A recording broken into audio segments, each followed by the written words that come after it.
Grieve साध साध सब नेक हैं, आप अपनी ठोरी। जो सतलोक ले जावेंगे वो साधु कोई और।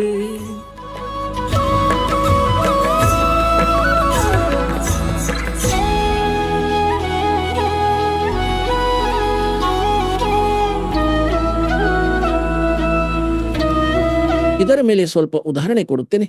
ಈಗ ಪರಮಾತ್ಮನ ವಿಧಾನವಾಗಿದೆ, ವೇದಗಳಲ್ಲಿ ವರ್ಣಿತವಾಗಿದೆ. ಋಗ್ವೇದ ಮಂಡಲ 9 ಸೂಕ್ತಿ 82 ಮಂತ್ರ 1, 2, 3ರಲ್ಲಿ, ಋಗ್ವೇದ ಮಂಡಲ 9 ಸೂಕ್ತಿ 86 ಮಂತ್ರ 26 ಮತ್ತು 27ರಲ್ಲಿ, ಋಗ್ವೇದ ಮಂಡಲ 9 ಸೂಕ್ತಿ 54 ಮಂತ್ರ 3ರಲ್ಲಿ, ಋಗ್ವೇದ ಮಂಡಲ 9 ಸೂಕ್ತಿ 20 ಮಂತ್ರ 1ರಲ್ಲಿ, ಋಗ್ವೇದ ಮಂಡಲ 9 ಸೂಕ್ತಿ 1 ಮಂತ್ರ 8, 9ರಲ್ಲಿ, ಋಗ್ವೇದ ಮಂಡಲ 9 ಸೂಕ್ತಿ 94 ಮಂತ್ರ 1ರಲ್ಲಿ, ಋಗ್ವೇದ ಮಂಡಲ 9 ಸೂಕ್ತಿ 95 ಮಂತ್ರ 2ರಲ್ಲಿ, ಋಗ್ವೇದ ಮಂಡಲ 9 ಸೂಕ್ತಿ 96 ಮಂತ್ರ 16ರಿಂದ ಹಿಡಿದು 20ರಲ್ಲಿ, ಇನ್ನು ಅನೇಕ ಸ್ಥಾನಗಳಲ್ಲಿ ಈ ಪ್ರಮಾಣವಿದೆ. ಏನಂದ್ರೆ ಆ ಪರಮಾತ್ಮ ಮೇಲೆ ಇರುತ್ತಾನೆ, ಪರಂ ಅಕ್ಷರ ಬ್ರಹ್ಮ, ಮತ್ತು ಅಲ್ಲಿಂದ ಇಳಿದು ಬರುತ್ತಾನೆ, ಒಳ್ಳೆಯ ಆತ್ಮಗಳಿಗೆ ಸಿಗುತ್ತಾನೆ, ಅವರಿಗೆ ತತ್ವಜ್ಞಾನದಿಂದ ಪರಿಚಿತಗೊಳಿಸುತ್ತಾನೆ, ಅವನು ಕವಿಗಳಂತೆ ಆಚರಣೆ ಮಾಡುತ್ತಾನೆ ಮತ್ತು ತನ್ನ ಅಮೃತವಾಣಿಯನ್ನು ಲೋಕೋಕ್ತಿಗಳ ಮಾಧ್ಯಮದಿಂದ, ದೋಹೆಗಳ ಮಾಧ್ಯಮದಿಂದ, ಶಬ್ದಾವಳಿಗಳ ಮಾಧ್ಯಮದಿಂದ ವರ್ಣಿಸುತ್ತಾನೆ. ಅದು ಸಚ್ಚಿದಾನಂದ ಘನ ಬ್ರಹ್ಮನ ವಾಣಿಯಾಗಿರುತ್ತದೆ. ಹಾಗೂ ಅವನು ಯಾವ ಮಹಾಪುರುಷರಿಗೆ ಸಿಕ್ಕಿದ? ಆದರಣೀಯ ಧರ್ಮದಾಸ್ ಸಾಹೇಬರಿಗೆ, ಆದರಣೀಯ ಮಲುಕ್ ಸಾಹೇಬರಿಗೆ, ಆದರಣೀಯ ನಾನಕ್ ಸಾಹೇಬರಿಗೆ, ಆದರಣೀಯ ದಾದು ಸಾಹೇಬರಿಗೆ, ಆದರಣೀಯ ಗರೀಬ್ದಾಸ್ ಸಾಹೇಬರಿಗೆ, ಊರು ಚುಡಾನಿ ಜಿಲ್ಲೆ ಝಜ್ಜರ್ದವರಿಗೆ, ಆದರಣೀಯ ಘೀಸಾ ಸಾಹೇಬರು, ಊರು ಖೇಕಡ, ಉತ್ತರ ಪ್ರದೇಶ ಜಿಲ್ಲೆ ಮೇರಠ, ಉತ್ತರ ಪ್ರದೇಶದವರಿಗೆ, ಮತ್ತು ಆದರಣೀಯ ಸ್ವಾಮಿ ರಾಮಾನಂದರು ಕಾಶಿಯವರಿಗೆ. ಈ ಮಹಾಪುರುಷರಂತೂ ದಾಸನ ನಾಲೆಜ್ನಲ್ಲಿದ್ದಾರೆ. ಇವರನ್ನು ನೇರವಾಗಿ ಸಿಕ್ಕರು, ತಮ್ಮ ನಿಯಮಾನುಸಾರ, ತಮ್ಮ ಲೀಲೆಯನುಸಾರ ಸಿಗುವಂತೆ ಸಿಕ್ಕರು. ಅವರಲ್ಲಿ ಗರೀಬ್ ದಾಸರು ಹೇಳಿದ್ದಾರೆ, ಹಮ್ ಸುಲ್ತಾನಿ ನಾನಕ್ ತಾರೆ ದಾದು ಕೋ ಉಪದೇಶ ದಿಯಾ, ಜಾತ ಜುಲಾಹಾ ಭೇದ ನ ಪಾಯಾ ಏಕಾಸಿ ಮಾಹೆ ಕಬೀರ ಹುआ, ಅನಂತ ಕೋಟ ಬ್ರಹ್ಮಾಂಡ ಕಾ ಏಕರ ತೀನೈ ಭಾರ, ಸತ್ಗುರು ಪುರುಷ ಕಬೀರ ಹೈ ಯೇ ಕುಲ್ ಕೆ ಸಿರ್ಜನಹಾರ. ಹಾಗಾಗಿ ಇಲ್ಲಿ ಹೇಳುತ್ತಾರೆ, ಈ ಗರೀಬ್ ದಾಸರಿಗೆ ಪರಮಾತ್ಮ ಸಿಕ್ಕಿದರು. ಕಬೀರ ಪರಮಾತ್ಮ ಸತ್ಯ ಖಂಡಕ್ಕೆ ಕರೆದೊಯ್ದು ಮರಳಿ ಬಿಟ್ಟರು. ಅವರನ್ನು ಮೃತರೆಂದು ತಿಳಿದಿದ್ದರು, ಚಿತೆಯ ಮೇಲೆ ಇಟ್ಟಿದ್ದರು. 10 ವರ್ಷದ ಬಾಲಕರಾಗಿದ್ದರು. ಗರೀಬ್ ದಾಸರು ಊರು ಚುಡಾನಿ ಜಿಲ್ಲೆ ಝಜ್ಜರ್ ಹರಿಯಾಣದಲ್ಲಿ. ಪರಮಾತ್ಮ 8-10 ಗಂಟೆಗಳ ತನಕ ಎಲ್ಲ ಬ್ರಹ್ಮಾಂಡಗಳನ್ನು ತೋರಿಸಿದರು. ಅವರಿಗೆ ಕರೆದೊಯ್ದು ತಮ್ಮ ಸ್ಥಿತಿಯಿಂದ ಪರಿಚಿತ ಮಾಡಿಸಿ ಅವರನ್ನು ಮರಳಿ ಬಿಟ್ಟರು. ಅವರೊಳಗೆ ಆ ತತ್ವಜ್ಞಾನವನ್ನು ಫೀಡ್ ಮಾಡಿದರು, ಫ್ಯಾಕ್ಸ್ ಮಾಡಿದರು, ಅವನಲ್ಲಿ ಡೌನ್ಲೋಡ್ ಮಾಡಿದರು ಭಗವಂತ. ಹಾಗೂ ಅದೇ ಜ್ಞಾನದ ಆಧಾರದಿಂದ ಗರೀಬ್ ದಾಸರು ಜ್ಞಾನವನ್ನು ಕೊಡುತ್ತಿದ್ದರು. ಅವರದ್ದು ಬಹಳ ಶಿಷ್ಯರಾದರು ಮತ್ತು ಆ ಅಮೃತವಾಣಿಯ ಪಠಣ ಮಾಡುತ್ತಿದ್ದರು ಗರೀಬ್ ದಾಸರ ಶಿಷ್ಯರು. ಹೇಗೆಂದ್ರೆ, ನೀವು ಬ್ರಹ್ಮವೇದಿಯನ್ನು ಪ್ರತಿದಿನ ನಿತ್ಯ ನಿಯಮದಲ್ಲಿ ಮಾಡುತ್ತೀರಿ, ಆ ಬ್ರಹ್ಮವೇದಿಯ ಪಠಣ ಸಹ ಮಾಡುತ್ತಿದ್ದರು. ಅವರ ಒಬ್ಬ ಶಿಷ್ಯರಿದ್ದರು ಗರೀಬ್ ದಾಸರ. ಅವನು ಪಂಜಾಬ್ ಕಡೆ ಹೋದನು. ಲುಧಿಯಾನದ ಬಳಿ ಒಂದು ವಾಶಿಯರ್ ಊರಿದೆ. ಲುಧಿಯಾನಕ್ಕಿಂತ ಸ್ವಲ್ಪವೇ ದೂರದಲ್ಲಿ. ಆದ ಬೇಸಿಗೆ ಇತ್ತು. ಇಂದಿನಂತೆ ವಾತಾವರಣವಿತ್ತು, ಬೇಸಿಗೆ ಕಾಲದ್ದು. ಹೀಗೆ ಯಾತ್ರೆ ಮಾಡುತ್ತಾ ಹೋಗುತ್ತಿದ್ದ ಆ ಭಕ್ತ ಮತ್ತು ಅಲ್ಲಿ ಕುಳಿತುಕೊಂಡ. ಬೆಳಿಗ್ಗೆ ಸ್ನಾನ ಮಾಡಿಕೊಂಡು ಸರೋವರದ ದಡದಲ್ಲಿ ಸ್ನಾನ ಮಾಡಿ ಅಲ್ಲಿ ಕುಳಿತು ತನ್ನ ಬೆಳಿಗ್ಗೆ ನಿತ್ಯ ನಿಯಮ ಮಾಡುತ್ತಿದ್ದ. ಗರೀಬ್ ದಾಸರ ವಾಣಿಯದ್ದು ನೀವು ಮಾಡುವಂಥದ್ದು. ಮತ್ತು ರಾಮರಾಯ್ ಹೆಸರಿನ ಒಬ್ಬ ಬಹಳ ಧನಿಕನಾಗಿದ್ದ. ಸುಮಾರು 800-900 ಎಕರೆ ಜಮೀನಿತ್ತು ಅವನದ್ದು. ಅವನಿಗೆ ರಾಯ ಸಾಹೇಬ್ ಎಂದು ಕರೆಯುತ್ತಿದ್ದರು. ಅವನು ಸ್ವಲ್ಪ ಚಂಚಲ ಅಸ್ಥಿರ ವ್ಯಕ್ತಿಯಾಗಿದ್ದ. ಅವನನ್ನು ಝೂಮಕರ ಎಂದು ಸಹ ಕರೆಯುತ್ತಿದ್ದರು. ಅಂದರೆ ಹೆಚ್ಚು ಗೊಂದಲಮಯ ವಿಚಾರಗಳ ವ್ಯಕ್ತಿಯಾಗಿದ್ದ, ಧಾರ್ಮಿಕ ವ್ಯಕ್ತಿಯಾಗಿದ್ದ. ಈಗ ಅವನು ಬೆಳ್ಳಂಬೆಳಗ್ಗೆ ಆ ವಾಣಿಯನ್ನು ಕೇಳಿದ ಗರೀಬ್ ದಾಸರ ಶಿಷ್ಯನ ಮುಖದಿಂದ. ಮತ್ತು ಈ ಸರ್ದಾರರು ಏನಿದ್ದಾರೆ, ಶಿಖರು ವಾಣಿಯ ಬಹಳ ಆಸಕ್ತರಾಗಿರುತ್ತಾರೆ, ವಾಣಿಗೆ ಬಹಳ ಆಕರ್ಷಿತರಾಗುತ್ತಾರೆ. ಸಮೀಪಕ್ಕೆ ಹೋಗಿ ಕುಳಿತುಕೊಂಡ. ಭಕ್ತನು ಪೂರ್ತಿ ಬ್ರಹ್ಮವೇದಿ ಮುಗಿಸಿದಾಗ ಆ ರಾಮರಾಯ್ ಆ ಸರ್ದಾರನ್ನು ಸಿಖ್ಖನು ಕೇಳಿದ, ಮಹಾರಾಜರೇ, ಹೇ ಭಕ್ತ, ಈ ವಾಣಿ ಯಾರದ್ದು? ನಿಮಗೆ ಯಾರು ಕೊಟ್ಟರು ಇದನ್ನು? ಅದಕ್ಕೆ ಭಕ್ತನು ಹೇಳಿದ, ನನ್ನ ಗುರುದೇವ ಗರೀಬ್ ದಾಸರದ್ದಾಗಿದೆ. ಈ ಮಹಾರಾಜರು ಶರೀರದಲ್ಲಿ ಇದ್ದಾರಾ ಅಥವಾ ಬಿಟ್ಟು ಹೋಗಿದ್ದಾರಾ? ಮೃತ್ಯುಗೆ ಪ್ರಾಪ್ತರಾಗಿದ್ದಾರಾ? ಭಕ್ತನು ಹೇಳಿದ, ಚುಡಾಣಿ ಊರು ಜಿಲ್ಲೆ ಝಜ್ಜರ್. ಜಿಲ್ಲೆಯಂತೂ ಆಗ ಇರಲಿಲ್ಲ. ಬಹದ್ದೂರ್ಗಢ್ನ ಹತ್ತಿರ ಒಂದು ಚುಡಾಣಿ ಊರಿದೆ, ಅಲ್ಲಿದ್ದಾರೆ, ವರ್ತಮಾನದಲ್ಲಿದ್ದಾರೆ. ಆಗ ಆ ರಾಮರಾಯನು ಯೋಚಿಸಿದ, ಇಂತಹ ಮಹಾಪುರುಷನ ದರ್ಶನ ಮಾಡಬೇಕು ಸಂತನದ್ದು. ಈಗ ಅವನು ಸಂತನ ಗುರುತು ಇಟ್ಟುಕೊಂಡಿದ್ದ. ಹೇಗೆಂದ್ರೆ, ನೀವು ನೋಡುತ್ತೀರಿ, ಹಿಂದೂ ಧರ್ಮದಲ್ಲಿ ದೊಡ್ಡ ದೊಡ್ಡ ಜಡೆ, ದೊಡ್ಡ ದೊಡ್ಡ ದಾಡಿ, ಕೊರಳಲ್ಲಿ ಮಾಲೆ, ಬೂದಿ ಹಚ್ಚಿಕೊಂಡಿರಬೇಕು, ಅಥವಾ ಪೂರ್ತಿ ಮುಂಡನ ಮಾಡಿ ಕೆಂಪು ವಸ್ತ್ರ, ಕೇಸರಿ ವಸ್ತ್ರ, ಇನ್ನು ಬೇಕಾದರೆ ತಿಲಕ ಇಟ್ಟಿರಬೇಕು. ಹೀಗೆ ಈ ರೀತಿಯ ವೇಷಭೂಷದವರನ್ನು ನಾವು ಮಹಾತ್ಮರೆಂದು ನಂಬುತ್ತೇವೆ. ಈ ದೃಷ್ಟಿಕೋನದಿಂದ ಹೊರಟ ಮಹಾತ್ಮನಂತೂ ಧ್ಯಾನ ತಪಸ್ಸಿನಲ್ಲಿ ಮಗ್ನನಿರುವನು, ತ್ರಿಶೂಲವನ್ನು ಹೂತಿರುವನು. ಊರು ಚುಡಾಣಿ, ಚಿಕ್ಕ ಊರಾಗಿತ್ತು. 30-40 ಮನೆಗಳಿದ್ದವು. ಆ ಸಮಯದಲ್ಲಿ ಹೆಚ್ಚೆಂದ್ರೆ 50 ಮನೆಗಳಿರಬೇಕು. ಅಲ್ಲಿ ಹೋಗಿ ಕೇಳಿದ ಗರೀಬ್ ದಾಸ್ ಮಹಾರಾಜರಿಗೆ ಭೇಟಿಯಾಗಬೇಕು. ಅಲ್ಲಿಯ ಜನರು ತಿಳಿದಿದ್ದರು. ಈ ಗರೀಬುಗೆ ಮಹಾರಾಜ್ ಹೇಳುತ್ತಾರೆ, ಹೊರಗಿನಿಂದ ಬರುವವರು. ಗರೀಬ್ ದಾಸರು ಸಾಮಾನ್ಯ ವ್ಯಕ್ತಿಯಂತೆ ಇರುತ್ತಿದ್ದರು. ಹೇಗೆ ಹರಿಯಾಣ ಪಂಚೆ ಅಂಗಿ ಸಾಮಾನ್ಯ ಮುದುಕ ವ್ಯಕ್ತಿಗಳು ಧರಿಸುವಂತೆ ತಲೆ ಮೇಲೆ ಮುಂಡಾಸು, ಧೋತ್ರ ಮತ್ತು ಕುರ್ತಾ ಹೀಗೆ ಇರುತ್ತಿದ್ದರು, ಸಾಮಾನ್ಯ ನಾಗರಿಕನಂತೆ ವೇಷಭೂಷದಲ್ಲಿ. ಹಾಗಾದರೆ ಪುಣ್ಯಾತ್ಮರೇ, ಭಕ್ತಿಯಲ್ಲಿ ಭಕ್ತನಿಗಾಗಿ ವೇಷಭೂಷಣ ಯಾವುದೇ ಮಹತ್ವ ಇರುವುದಿಲ್ಲ. ಯಾವುದೇ ಇರಲಿ, ಆದರೆ ಸೂಟೇಬಲ್ ಇರಲಿ, ಚೆನ್ನಾಗಿರಲಿ ಮತ್ತು ದೇಶದ ಅನುಕೂಲವಿದ್ದರೆ ಇನ್ನೂ ಒಳ್ಳೆಯದು. ಈಗ ಮಾಣಿಕ್ಯವನ್ನು ಯಾವುದೇ ವಸ್ತ್ರದಲ್ಲಿ ಕಟ್ಟಿ ಇಟ್ಟುಕೊಳ್ಳಿ, ಹರಿದ ಹರೆ ಬಟ್ಟೆ ಅಥವಾ ಹೊಸ ಬಟ್ಟೆಯಲ್ಲಿ ಮಾಣಿಕ್ಯವಂತೂ ಮಾಣಿಕ್ಯವೇ ಆಗಿರುತ್ತದೆ. ಹಾಗೆಯೇ ಭಕ್ತನು ಭಕ್ತಿಯಿಂದ ಆಗುತ್ತಾನೆ, ಮೇಲಿನ ಆಡಂಬರದಿಂದಲ್ಲ. ಈಗ ಹೇಳುವ ಅರ್ಥವೇನೆಂದರೆ, ಅವನ ದೃಷ್ಟಿಕೋನವು ಇದಾಗಿತ್ತು. ಅವನು ಕೇಳಿದ, ಗರೀಬ್ ದಾಸ್ ಮಹಾರಾಜರು ಎಲ್ಲಿದ್ದಾರೆ? ಅವರು ಹೇಳಿದರು, ಮುಂದೆ ಆ ಮನೆ ಅವರದೇ ಆಗಿದೆ. ಮನೆಯ ಮುಂದೆ ಹೊರಗಡೆಯಿಂದ ಬಂದ ಬೇರೆ ಊರಿನ ಕೆಲವು ಭಕ್ತರು ಕುಳಿತಿದ್ದರು. ಕೆಲವರು ಆ ಊರಿನ ಭಕ್ತರು ಸಹ ಇದ್ದರು. ಅವರಲ್ಲಿ ಕೇಳಿದ, ಮಹಾರಾಜ ಗರೀಬ್ ದಾಸರು ಎಲ್ಲಿದ್ದಾರೆ? ಅವರು ಹೇಳಿದರು, ಸಹೋದರ ಕುಳಿತುಕೋ, ಈಗಲೇ ಬರುತ್ತಾರೆ. ಹೊರಗೆ ಬೆಳಂಬೆಳಗ್ಗೆ ತಿರುಗಾಡಲು ಹೋಗಿದ್ದಾರೆ. ಯಾವ ಕಡೆ ಹೋಗಿದ್ದಾರೆ? ಈ ಕಡೆ ಹೋಗಿದ್ದಾರೆ. ಅವನು ಯೋಚಿಸಿದ, ಇಷ್ಟು ದೂರದಿಂದ ಬಂದಿದ್ದೇನೆ. ರಾಮರಾಯ್ ಯೋಚಿಸಿದ, ಇಷ್ಟು ದೂರದಿಂದ ಬಂದಿದ್ದೇನೆ, ಮಹಾಪುರುಷನ ದರ್ಶನ ಮಾಡಿಯೇ ಆಹಾರ ಮಾಡುವೆ. ಅವರಲ್ಲಿ ಕೇಳಿದ, ಯಾವ ಕಡೆ ಹೋಗಿದ್ದಾರೆ? ನಾನು ಅವರ ದರ್ಶನ ಮಾಡಬಯಸುತ್ತೇನೆ. ಮತ್ತು ಕೇಳಿದ, ಯಾವಾಗ ಬರುವರು? ಅದಕ್ಕೆ ಅಲ್ಲಿ ಉಪಸ್ಥಿತ ಭಕ್ತರು ಹೇಳಿದರು, ಅವರ ಮರ್ಜಿ ಇದ್ದಂತೆ ಸಹೋದರ, ಸಾಧು ಸಂತರದ್ದು. ಬಂದರೆ ಈಗಲೇ ಬರಬಹುದು, ಇಲ್ಲದಿದ್ರೆ ಮಧ್ಯಾಹ್ನ ತನಕ ಬರುವುದಿಲ್ಲ. ಹಾಗಾದ್ರೆ ಎಲ್ಲಿ ಸಿಗುವರು? ಯಾವ ಕಡೆ ಹೋಗಿದ್ದಾರೆ? ಎಲ್ಲಿ ಸಿಗುವರು? ಮುಂದೆ ಒಂದು ಹರಹಟ್ ಇದೆ, ಅಲ್ಲೊಂದು ಗುಡಿಸಲು ಇದೆ. ಕೆಲವೊಮ್ಮೆ ಅಲ್ಲಿಯೂ ಕುಳಿತು ಅವರು ತಮ್ಮ ಭಕ್ತಿಯನ್ನು ಮಾಡುತ್ತಿರುತ್ತಾರೆ. ಈ ಕಡೆಯಿಂದ ಅವನು ಹೋಗುತ್ತಿದ್ದ.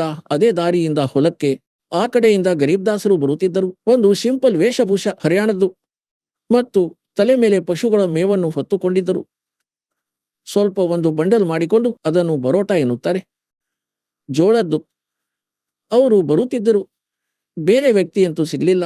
ರಾಮರಾಯನು ಗರೀಬ್ ದಾಸರಿಗೆ ಕೇಳಿದನು, ಸಹೋದರ ರೈತ, ನಾನು ಮಹಾರಾಜ ಗರೀಬ್ ದಾಸರಿಗೆ ಭೇಟಿಯಾಗಬೇಕು ಮತ್ತು ಕೇಳ್ಪಟ್ಟೆ ಅವರು ಈ ಕಡೆ ಬಂದಿದ್ದಾರೆಂದು. ನೀವು ನೋಡಿದ್ದೀರಾ? ಈಗ ಗರೀಬ್ ದಾಸರಂತೂ ಅಂತರ್ಯಾಮಿಯಾಗಿದ್ದರು. ಅವರಿಗೆ ಗೊತ್ತಿತ್ತು, ಈ ಭಕ್ತನ ಮನಸ್ಸಿನಲ್ಲಿ ಸಂತನ ವೇಷಭೂಷೆ ಭಿನ್ನವೇ ಆಗಿದೆ. ಒಂದೊಮ್ಮೆ ನಾನೇ ಗರೀಬ್ ದಾಸನೆಂದು ಹೇಳಿಬಿಟ್ಟರೆ ಇವನು ಖಂಡಿತ ನಂಬುವುದಿಲ್ಲ ಮತ್ತು ಮರಳಿ ಹೋಗುವನು. ಯಾವ ಉದ್ದೇಶದಿಂದ ಈ ಭಕ್ತ ಬಂದಿದ್ದಾನೋ ಅದರಿಂದ ವಂಚಿತನಾಗುವನು. ಅದಕ್ಕೆ ಗರೀಬ್ ದಾಸ ಸಾಹೇಬರು ಹೇಳಿದರು, ಅಂದರೆ ಬನ್ನಿ ಬನ್ನಿ ಭಕ್ತರೇ, ಬನ್ನಿ, ನನ್ನ ಜೊತೆ ಬನ್ನಿ, ನಾನು ಗರೀಬ್ ದಾಸ್ ಮಹಾರಾಜರಿಂದ ಭೇಟಿ ಮಾಡಿಸುತ್ತೇನೆ. ಅವರ ಹಿಂದಿಂದೆ ಬಂದನು. ಮರಳಿ ಬಂದರು. ಅದೇ ಮನೆಗೆ ತಲುಪಿದರು. ಅಲ್ಲಿ ಅವರ ಮನೆ ಇತ್ತು. ಭಕ್ತರು ಕುಳಿತಿದ್ದರು. ತಕ್ಷಣ ಎದ್ದರು. ಯಾರೋ ಮಹಾರಾಜರ ಚರಣಗಳಲ್ಲಿ ದಂಡೋತ ಪ್ರಣಾಮ ಮಾಡಿದರು. ಯಾರೋ ಓಡಿ ಬಂದು ತಲೆ ಮೇಲೆ ಇರುವ ಪಶುಗಳ ಮೇವಿನ ಹೊರೆ ಬಂಡಲ್ ಅದನ್ನು ಎತ್ತಿಕೊಂಡು ಹೋದರು. ಈಗ ರಾಮರಾಯನು ಯೋಚಿಸಿದ, ಇವನು ಯಾರಾಗಿರಬಹುದು? ಯಾರೋ ಶೇಟ್ ಇರಬಹುದು, ದೊಡ್ಡ ಜಮೀನ್ದಾರನಾಗಿರಬೇಕು, ರೈತ. ಏಕೆಂದ್ರೆ ಗರೀಬ್ ದಾಸರದ್ದು ಸಹ 1400 ಎಕರೆ ಜಮೀನಿತ್ತು. ಗರೀಬ್ ದಾಸರದ್ದು ಇಷ್ಟು ದೊಡ್ಡ ರೈತರಾಗಿದ್ದರು. ಅವನು ಯೋಚಿಸಿದ, ಇವನು ರೈತನಿರಬೇಕು ಮತ್ತು ಭಕ್ತರಿಂದ ಕೇಳಿದ, ಇವರು ಯಾರಾಗಿದ್ದಾರೆ ಸಹೋದರ? ಆಗ ಭಕ್ತರು ಹೇಳಿದರು, ಇವರೇ ಆಗಿದ್ದಾರೆ ಗರೀಬ್ ದಾಸ್ ಮಹಾರಾಜರು. ಈಗ ಆ ಸರ್ದಾರನ ತಲೆ ತಿರುಗಿತು. ಇವನು ಮಹಾರಾಜನ, ಇವನಂತೂ ಸಾಮಾನ್ಯ ಮನುಷ್ಯನಾಗಿದ್ದಾನೆ, ಸಿಂಪಲ್ ಮ್ಯಾನ್, ಧೋತ್ರ ಕುರ್ತಾ ಧರಿಸಿದ ರೈತನು. ಈಗ ಅವನ ತಲೆ ಸುತ್ತಲು ಆರಂಭಿಸಿತು. ಬಹಳಷ್ಟು ಅತ್ತ ಇತ್ತ. ಗರೀಬ್ ದಾಸರು ತಿಳಿದುಕೊಂಡರು, ಜೂಮಕರ ಗೊಂದಲಕ್ಕೊಳಗಾದನೆಂದು. ಅವರು ಎಲ್ಲಾ ಭಕ್ತರನ್ನು ಆ ಕಡೆ ಈ ಕಡೆ ಕಳುಹಿಸಿದರು. ಯಾರಿಗೋ ಹೇಳಿದರು, ಎತ್ತುಗಳಿಗೆ ನೀರು ಕುಡಿಸಿ, ಇನ್ಯಾರಿಗೋ ಮೇವನ್ನು ಕತ್ತರಿಸಲು, ನನಗೆ ಸ್ನಾನಕ್ಕೆ ಒಂದು ಬಕೆಟ್ ನೀರನ್ನು ಇಡಿ ಮತ್ತು ಆ ಝೂಮಕರಾಗೆ ಹೇಳಿದರು, ಇಲ್ಲಿ ಕುಳಿತುಕೊಳ್ಳಿ ಮಹಾತ್ಮರೇ, ಭಕ್ತರೇ. ಅವನು ಕುಳಿತುಕೊಂಡ. ಈಗ ಬಹಳ ದೂರದಿಂದ ಬಂದಿದ್ದೇನೆ, ತಪ್ಪು ಜಾಗಕ್ಕೆ ಬಂದೆ. ಬೆಟ್ಟ ಅಗೆದು ಇಲಿ ಹಿಡಿದಂತಾಯಿತು. ಏಕೆಂದ್ರೆ ಅವನಂತೂ ನಂಬಿಕೊಂಡಿದ್ದ, ಮಹಾತ್ಮನದಂತೂ ಜಡೆ ಇರಬಹುದು, ಸುತ್ತು ಬೆಂಕಿ ಉರಿಸಿ ಕುಳಿತಿರಬಹುದು, ಬೂದಿ ಗೀದಿ ಹಚ್ಚಿಕೊಂಡಿರಬೇಕು ಮತ್ತು ಕಾಡಿನಲ್ಲಿ ಕುಳಿತಿರಬೇಕು.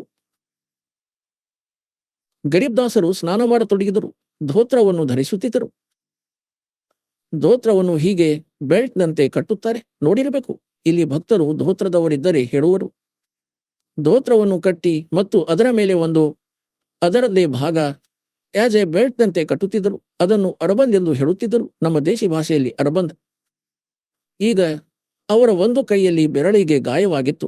ಗರೀಬ್ದಾಸರು ಪಟ್ಟಿ ಸುತ್ತಿಕೊಂಡಿದ್ದರು. ಆ ಝೂಮಕರ ಅಂದರೆ ರಾಮರಾಯನಿಗೆ ಹೇಳಿದರು, ಅಂದರೆ, ಹೇ ಸಿಖ್ ಸರದಾರರೇ, ಬನ್ನಿ ಮತ್ತು ನನ್ನ ಧೋತ್ರದ ಗಂಟನ್ನು ಕಟ್ಟು, ಅರಬಂದ್ ಅಂದರೆ ಬೆಲ್ಟನ್ನು ಕಟ್ಟು. ಹೀಗೆ ಗಂಟನ್ನು ಕಟ್ಟುತ್ತಿದ್ದರು. ಈಗ ಅವನು ಅರಬಂದನ ಗಂಟನ್ನು ಕಟ್ಟ ಬಯಸಿದಾಗ, ಹೇಗೆಂದ್ರೆ ಈ ರುಮಾಲ್ ಇದೆ, ಆ ಧೋತ್ರವು ಶರೀರದ ಒಳಗೆ ಪಾರಾಗಿ ಬಂದು ಮತ್ತದು ಗಂಟು ಧೋತ್ರಕ್ಕೆ ಬಿದ್ದಿತು. ಅವನು ಬೇಗನೆ ಬಿಚ್ಚಿದ. ಇದೇನಾಯಿತು ನನ್ನಿಂದ? ಇನ್ನೊಮ್ಮೆ ಹಾಗೆ 3ನೇ ಬಾರಿಯೂ ಹೀಗೆ ಆಯಿತು. ಆಗ ಗರೀಬ್ದಾಸರು ಹೇಳಿದರು, ಅರೆ ಝುಮಕರ. ಅವನು ಯೋಚಿಸುತ್ತಿದ್ದ, ನನ್ನಂತೆ ರೈತನು, ಇವನನ್ನು ಸಂತನೆಂದು ನಂಬುತ್ತಾರೆ ಮುಗ್ಧ ಜನರು, ಈ ಹರ್ಯಾಣದವರು. ಆಗ ಹೇಳಿದರು, ಝುಮಕರ, ನಾನು ಕೂಡ ನಿನ್ನಂತಹ ರೈತನು, ಜಾಟ್ ಜಮೀನ್ದಾರನಾಗಿದ್ದೇನೆ ಸಹೋದರ. ಈ ಗಂಟು ಏಕೆ ಬೀಳುತ್ತಿಲ್ಲ? ಬಹಳ ತಡವಾಯಿತು. ಆಗ ಅವನು ಮೇಲೆ ನೋಡಿದ. ರಾಮರಾಯನು ವಿಷ್ಣುವಿನ ಉಪಾಸಕನಾಗಿದ್ದ. ಸಿಖ್ಖರಾಗಿದ್ದರು, ಆದರೆ ವಿಷ್ಣುವನ್ನು ಇಷ್ಟ ರೂಪದಲ್ಲಿ ನಂಬುತ್ತಿದ್ದರು. ಏಕೆಂದ್ರೆ ಮೊದಲು ನಾವೆಲ್ಲರೂ ಮತ್ತು ಇಂದೇನು ಸಿಖ್ಖರಾಗಿದ್ದಾರೆ, ಅವರು ಹಿಂದೂಗಳೇ, ಒಂದು ಬೇರೆ ಅಂದ್ರೆ ಶಿಷ್ಯತ್ವವನ್ನು ಗ್ರಹಿಸಿದವರು. ಆ ಧಾರ್ಮಿಕ ನಿಯಮಗಳನ್ನು ಪಾಲನೆ ಮಾಡಿದವರಿಗೆ ಸಿಖ್ಖರೆಂದು ಕರೆತೊಡಗಿದ್ರು. ಸಿಖ್ಖ ಅಂದ್ರೆ ಶಿಷ್ಯ. ಹಾಗಾದ್ರೆ ಏನು ನೋಡಿದ ಆ ರಾಮರಾಯನು? ಆ ಗರೀಬ್ದಾಸರ ಮೇಲಿನ ಭಾಗದಲ್ಲಿ 4 ಕೈಗಳು, ಕೈಯಲ್ಲಿ ಗದೆ, ಪದ್ಮ, ಶಂಖ, ಸುದರ್ಶನ ತಿರುಗುತ್ತಿದೆ, ಮುಕುಟವಿದೆ, ಅಂದ್ರೆ ವಿಷ್ಣು ರೂಪವು ಕಾಣಿಸಿತು. ಪಾದಗಳಿಗೆ ಎರಗಿದ ಮತ್ತು ಹೇ ಭಗವಂತ ಕ್ಷಮಿಸಿ, ನಾನಂತೂ ನಿಮ್ಮನ್ನು ಸಿಂಪಲ್ ಮ್ಯಾನ್ ಅಂದುಕೊಂಡಿದ್ದೆ. ಎದ್ದಾಗ ಮತ್ತೆ ಅವರೇ ಇದ್ದರು ಗರೀಬ್ದಾಸರು. ಅವನು ಯೋಚಿಸಿದ, ಕನಸಿತ್ತೇನೋ. ಅವನು ಕುಳಿತುಕೊಂಡ. ಅವನು ಯೋಚಿಸಿದ, ಆಯ್ತು, ಏನೋ ಇದೆ, ಮಹಾತ್ಮನಲ್ಲಿ ಸ್ವಲ್ಪ ಪವಾಡವಿದೆ, ಇವರಿಂದ ಸ್ವಲ್ಪ ಜ್ಞಾನವನ್ನು ಪಡೆಯೋಣ. ಆಗ ಸಂಪೂರ್ಣ ಸೃಷ್ಟಿ ರಚನೆಯನ್ನು ಹೇಳಿದರು ಗರೀಬ್ದಾಸರು. ಅಂದ್ರೆ ನಾವು ಯಾರು, ಎಲ್ಲಿಂದ ಬಂದಿದ್ದೇವೆ. हम सुल्तानी नानक तारे दादू को उपदेश दिया, जात जुलाखा भेद न पाया, ये काशी महे कबीर हुआ, अनंत कोट ब्रह्मांडे का एक रति नहीं भारे, सतगुरु पुरुष कबीर हैं ये कुल के सर्जनहारे. ಬ್ರಹ್ಮ ವಿಷ್ಣು ಮಹೇಶರ ಸಂಪೂರ್ಣ ಸ್ಥಿತಿಯನ್ನು ಹೇಳಿದರು. ಸರ್ವ ಬ್ರಹ್ಮಾಂಡಗಳ ರಚನೆಯನ್ನು ಕಬೀರ್ ಪರಮಾತ್ಮ ತೋರಿಸಿದರು ಮತ್ತು ಹೇಳಿದರು, ಅದನ್ನು ಹೇಳಿದರು. ಆಗ ರಾಮರಾಯ ಹೇಳುತ್ತಾನೆ, ಹೇ ಭಗವಂತ, ಹೇ ಮಹಾರಾಜರೇ, ಈ ಜ್ಞಾನವನ್ನು ನಮಗೆ ಇಂದಿನ ತನಕ ಯಾರು ಹೇಳಲೇ ಇಲ್ಲ. ಗರೀಬ್ದಾಸರು ಹೇಳಿದರು, ನಿಮ್ಮ ಗ್ರಂಥಗಳಲ್ಲಿ ಇದೇ ರೀತಿ ವಿದ್ಯಮಾನವಿದೆ, ಆದರೆ ವರ್ತಮಾನದ ಎಷ್ಟೆಲ್ಲ ಪಠಣ ಮಾಡುವ ಸಿಖ್ಖರಿದ್ದಾರೆ, ಇದನ್ನು ತಿಳಿಯುತ್ತಿಲ್ಲ. ವಾಚ್ಯಕಾರರು ಸಿಖ್ಖರು. ಆಗ ಏನು ಹೇಳಿದರು? तत्व भेद कोई ना कह रे झूमक रो, ये पैसे ऊपर नाच सुनो रे झूमक रा, कोटों मध्य कोई नहीं रे झूमक रो, अरबों में कोई गर्क सुनो रे झूमक रा. ಗರೀಬ್ದಾಸರು ಹೇಳುತ್ತಾರೆ, ಇವರೆಲ್ಲರೂ ಹಣದ ದುರಾಸೆ ಉಳ್ಳವರು. ಇವರು ತತ್ವ ಭೇದವನ್ನು ತಿಳಿದಿಲ್ಲ ಈ ಜನರು, ಮತ್ತು ಈ ತತ್ವಜ್ಞಾನದಿಂದ ಪರಿಚಿತರಾದವರು. ಕೋಟೋ ಮಧ್ಯ ಕೊಯೆ ನಹೀರ ಝುಮುಕರ. ಆ ರಾಮರಾಯನನ್ನು ಝುಮಕರ ಎಂದು ತೊಡಗಿದರು ಭಗವಂತ ಗರೀಬ್ದಾಸರು. ಅವನ ಉಷ್ನಾಮ್ ಆಗಿತ್ತು ಝುಮಕರ ಎಂದು. ಈಗ ಒಂದು ಮಾತಿನಿಂದ ಅವನು ಪ್ರಭಾವಿತನಾದ. ನನ್ನ ಹೆಸರು ಝುಮಕರ ಎಂದು ಇಲ್ಲಿ ಯಾರೂ ತಿಳಿದಿರಲಿಲ್ಲ. ಝುಮಕರನೆಂದು ಕರೆದರು. ಸಾಮಾನ್ಯ ವ್ಯಕ್ತಿಗಳು ಅಲ್ಲಿ ಝುಮಕರನೆಂದು ಕರೆಯುತ್ತಿದ್ದರು. ಒರಿಜಿನಲ್ ಹೆಸರು ರಾಮರಾಯ್ ಇತ್ತು ಅವನದು. ಅದಕ್ಕೆ ಗರೀಬ್ದಾಸರು ಹೇಳಿದರು, ಈ ತತ್ವಜ್ಞಾನದಿಂದ ಪರಿಚಿತನಾದವನು ಕೋಟಿ ಸಂತರಲ್ಲೂ ಸಿಗುವುದಿಲ್ಲ ನಿನಗೆ. ಕೋಟೋ ಮಧ್ಯ ಕೊಯೆ ನಹೀರ ಝುಮಕರ, ಅರ್ಬೋಂ ಕೊಯ್ ಗೊರಕ್ ಸುಣು ರೈ ಝುಮಕರ. ಶತಕೋಟಿಗಳಲ್ಲಿ ಯಾರೋ ಒಬ್ಬರು ಸಿಗುವರು ನಿನಗೆ. ಗರಕ್ ಮೀನ್ ಕಂಪ್ಲೀಟ್ ಇನ್ ಆಲ್ ರೆಸ್ಪೆಕ್ಟ್. ಈ ಜ್ಞಾನದಿಂದ ಪರಿಚಿತ ನನ್ನ ಭಕ್ತರು ತುಂಬಾ ಆಗಿರಬೇಕು, ಪರಮಾತ್ಮನ ಭಕ್ತರು. ಆದರೆ ಅವರ ಬಳಿ ಮಂತ್ರ ಸಮಾಧಾನವಿಲ್ಲ. ಒಂದೊಮ್ಮೆ ಅವರು ವಕ್ತಾರನಾದರೆ ಮಹಿಮೆಗೆ ಪಾತ್ರರು ಆಗುವರು. ಆದರೆ ಅವನ ಬಳಿ ಏನೂ ಇಲ್ಲ, ಏಕೆಂದರೆ ಅವನಿಗೆ ಮಂತ್ರ ನೀಡುವ ಆದೇಶವಿಲ್ಲ, ಅವನಿಗೆ ಪಾಸ್ಪೋರ್ಟ್ ಮಾಡುವ ಅಧಿಕಾರವಿಲ್ಲ. ಹಾಗಾಗಿ ವ್ಯರ್ಥವಾಗಿದೆ. ಅದಕ್ಕೆ ಏನು ಹೇಳುತ್ತಾರೆ? ಗರಕ್ ಅಂದರೆ ಅವನ ಬಳಿ ಪರಮಾತ್ಮನ ಸಂಪೂರ್ಣ ಜ್ಞಾನವೂ ಇರಬೇಕು ಮತ್ತು ಕಂಪ್ಲೀಟ್ ಮಂತ್ರಗಳಿರಬೇಕು, ಅಧಿಕಾರವಿರಬೇಕು. ಅಂತಹವರು ನಿಮಗೆ ಶತಕೋಟಿಗಳಲ್ಲಿ ಸಿಗುವನು. ಈಗ ಪುಣ್ಯಾತ್ಮರೇ, 4-5 ಶತಕೋಟಿ ಜನಸಂಖ್ಯೆ ಇರಬಹುದು. ನಮ್ಮ ಇಡೀ ಈ ಪೃಥ್ವಿಯ ಮೇಲೆ ಶತಕೋಟಿಗಳಲ್ಲಿ ಈ ದಾಸನು ಒಬ್ಬನೇ ಈ ತತ್ವಜ್ಞಾನದಿಂದ ಪರಿಚಿತನು, ಬೇರಾರೂ ಇಲ್ಲ.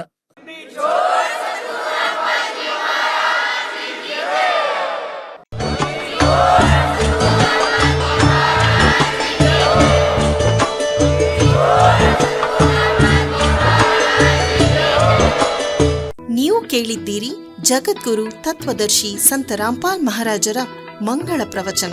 ಹೆಚ್ಚಿನ ಮಾಹಿತಿಗಾಗಿ ವಿಸಿಟ್ ಮಾಡಿ ನಮ್ಮ ವೆಬ್ಸೈಟ್ www.jagadguru-rampalji.org. ಸಂತ ರಾಮ್ಪಾಲ್ ಮಹಾರಾಜರ ಶುಭ ಆಶೀರ್ವಾದದಿಂದ ಇಡೀ ವಿಶ್ವದಲ್ಲಿ 500ಕ್ಕೂ ಹೆಚ್ಚು ನಾಮದೀಕ್ಷಾ ಕೇಂದ್ರಗಳಿವೆ. ಇದರಲ್ಲಿ ಸಂತ ರಾಮ್ಪಾಲ್ ಮಹಾರಾಜರಿಂದ ನಿಶುಲ್ಕವಾಗಿ ಆನ್ಲೈನ್ ನಾಮದೀಕ್ಷೆ ಕೊಡಲಾಗುತ್ತಿದೆ. ತಮ್ಮ ಹತ್ತಿರದ ನಾಮದೀಕ್ಷಾ ಕೇಂದ್ರದ ಮಾಹಿತಿಗಾಗಿ ಸಂಪರ್ಕಿಸಿ 888 444 7302.